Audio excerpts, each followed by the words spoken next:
네, 안녕하세요. 네, 대하선 평론집 문용훈입니다.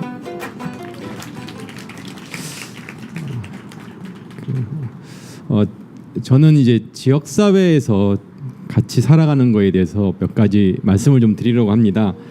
1995년도에 정신보건법이 통과된 이후에 많은 정신보건 시설들이 운영되고 있습니다.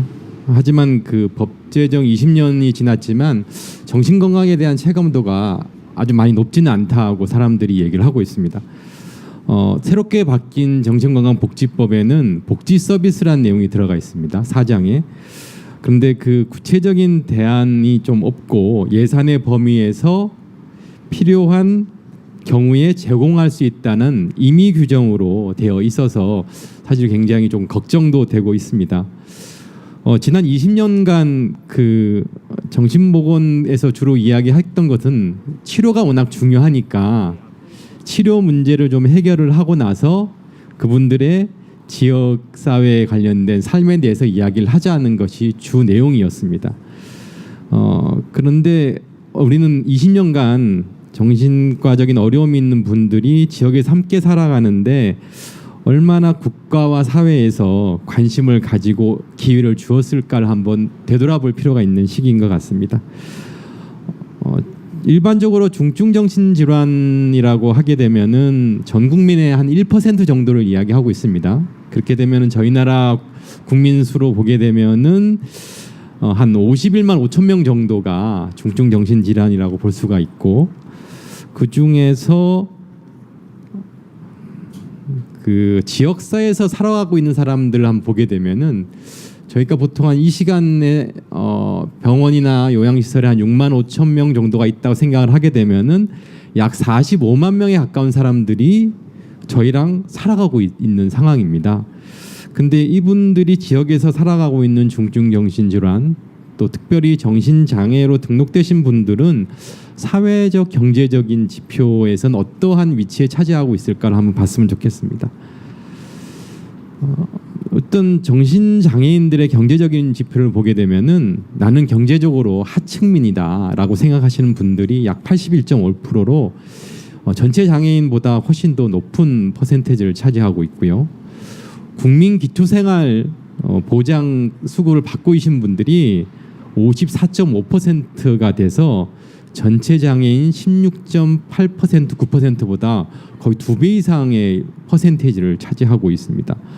특히 국민연금에 가입이 돼서 저희가 노후에 보장이 돼야 되는데 정신장애인 분들은 10%밖에 국민연금에 가입이 되어 있지 않고 물론 장애인 분들도 35%밖에 되어 있지 않지만 정신장애는 훨씬 더 경제적으로 어려움이 있습니다.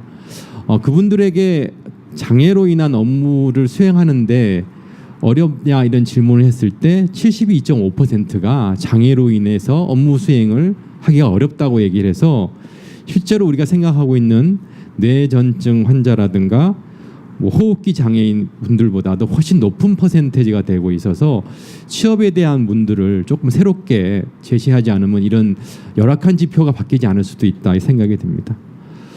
거주에 대한 내용을 보더라도 향후 살고 싶은 집의 유형은 당연히 일반 주택에 살고 싶다고 얘기를 하고 있죠.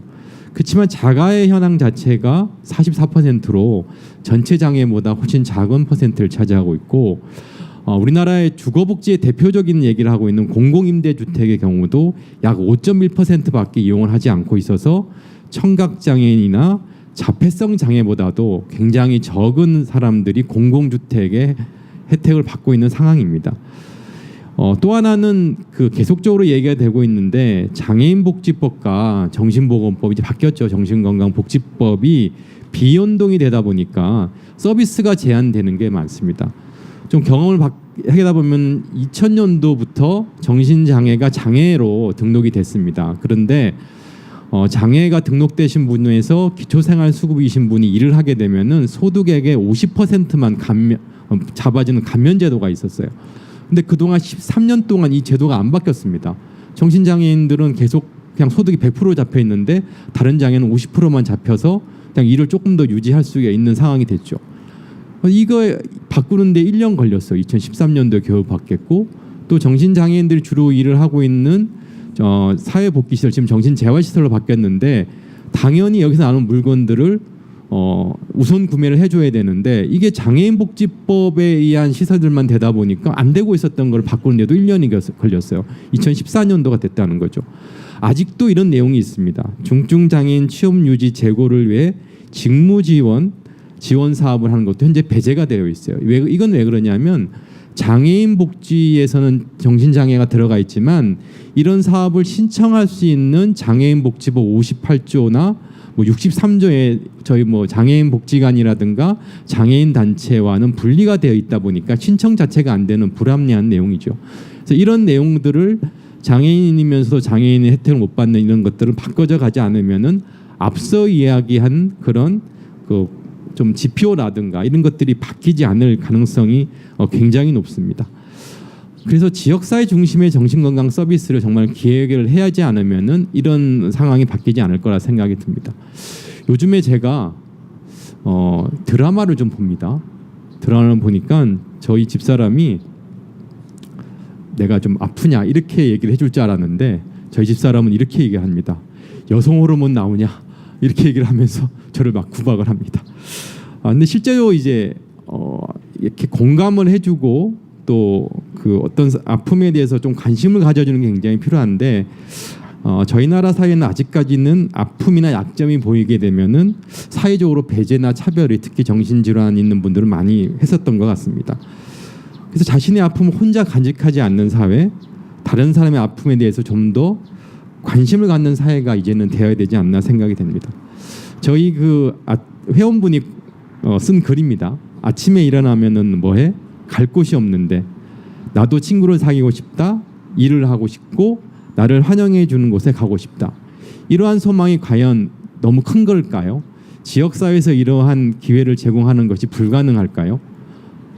저는 그렇게 생각하지 않습니다. 그리고 저희가 보여드렸던 그런 수치보다도 훨씬 더 많은 사람들이 지역에 살고 있습니다. 정신건강복지법에서 복지 내용이 들어가서 굉장히 기대를 하고 있지만 지금 많은 논의들이 되고 있습니다. 하지만 논의 자체가 입퇴원에 관련된 내용들이 사실 굉장히 줄을 차지하고 있어서 논의가 되지 않았던 과거보다는 그래도 긍정적이라고 생각이 들지만 조금 더 지역사회에 관련된 내용들을 좀 고민을 좀 해줬으면 좋겠다고 생각을 합니다. 혹시 이런 건 안 될까요? 저희 나라는 장애인 정신장애 등록한 사람이 10만 명 정도 됩니다. 아마 자폐성 장애는 한 15만 명 돼서 한 25만 명 정도 된다고 하죠. 일본은 요 두 개 장애를 묶어서 정신장애라고 합니다. 그러면 일본이 저희보다 인구가 한 2배 조금 더 많으니까 한 60만 명이 되는데 일본의 정신장애는 320만 명이 넘습니다. 340만 명 정도 됩니다. 그거는 정신건강복지법 우리나라 보면은 장애인복지법하고 연동을 해서 이 서비스의 이 법에서 대상이 되는 사람들은 장애인복지법에서 서비스를 받을 수 있도록 법을 바꾼 내용이 있고 또 정신장애인들이 워낙 취업을 안 되기 때문에 장애인들 당연히 고용에 대한 장애인 고용 촉진법에서도 장애인 정신장애인을 고용하라는 문구를 넣어서 5년 그러니까 2018년도부터는 기업들에서 정신장애인을 고용하게도록 법을 만들어 놨습니다.